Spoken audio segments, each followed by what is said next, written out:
আজকের ভিডিওতে আমরা 2026 সালের ব্যালন ডিওর জেতার দৌড়ে থাকা আলোচিত 7 জন ফুটবলারকে নিয়ে আলোচনা করব। জানব ক্লাবের হয়ে তাদের গোল, অ্যাসিস্ট, 2026 বিশ্বকাপের পারফরম্যান্স এবং ব্যালন ডিওর জেতার সম্ভাবনা। তাহলে আর দেরি না করে চলুন শুরু করা যাক। Number 7, Michael Olise. ফ্রান্সের প্রতিভাবান উইঙ্গার মাইকেল ওলিসি বর্তমানে বিশ্বের সবচেয়ে ভয়ঙ্কর সৃজনশীল ফুটবলারদের একজন। বায়ার্ন মিউনিকের হয়ে 2025-26 বুন্দেসলিগা মৌসুমে তিনি করেছেন 15 গোল এবং দিয়েছেন দুর্দান্ত 19টি অ্যাসিস্ট।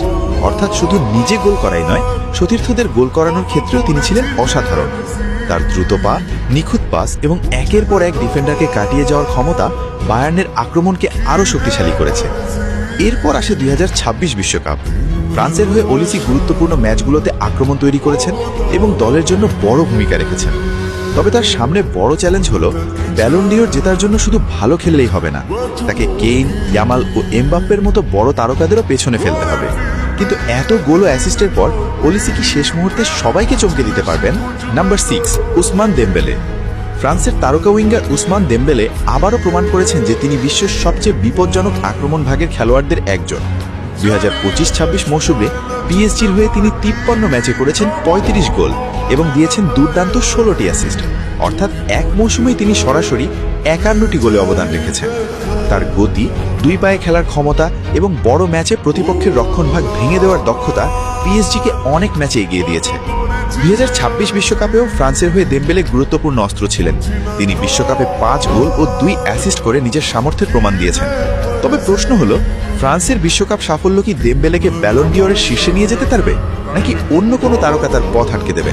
Number 5, Kylian Mbappe. গতি, গোল এবং বড় ম্যাচে ভয়ঙ্কর পারফরমেন্স, এই তিনটি শব্দই যেন কিলিয়ান এমবাপ্পেকে সবচেয়ে ভালোভাবে তুলে ধরে। রিয়াল মাদ্রিদের হয়ে 2025-26 মৌসুমে তিনি অসাধারণ গোল করেছেন এবং দলের প্রধান আক্রমণ ভাগের নেতা হিসেবে দায়িত্ব পালন করেছেন। এরপর আসে 2026 বিশ্বকাপ।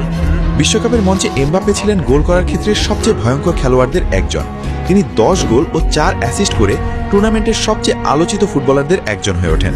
তার দুর্দান্ত গোল করার ক্ষমতা তাকে গোল্ডেন বুটের দৌড়েও এগিয়ে দেয়। কিন্তু ব্যক্তিগত পারফরমেন্স দুর্দান্ত হলেও দলীয় ট্রফি ব্যালন ডিওর ভোটে বড় ভূমিকা রাখতে পারে।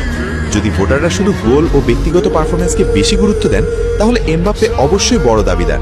কিন্তু দলীয় ট্রফি গুরুত্বপূর্ণ হলে তার সামনে কঠিন লড়াই অপেক্ষা করছে। Number 4, Rodri. গোলের সংখ্যা হয়তো রড্রির সবচেয়ে বড় পরিচয় নয়, কিন্তু মাঝমাঠে তার উপস্থিতি পুরো দলের খেলার ধরন বদলে দেয়।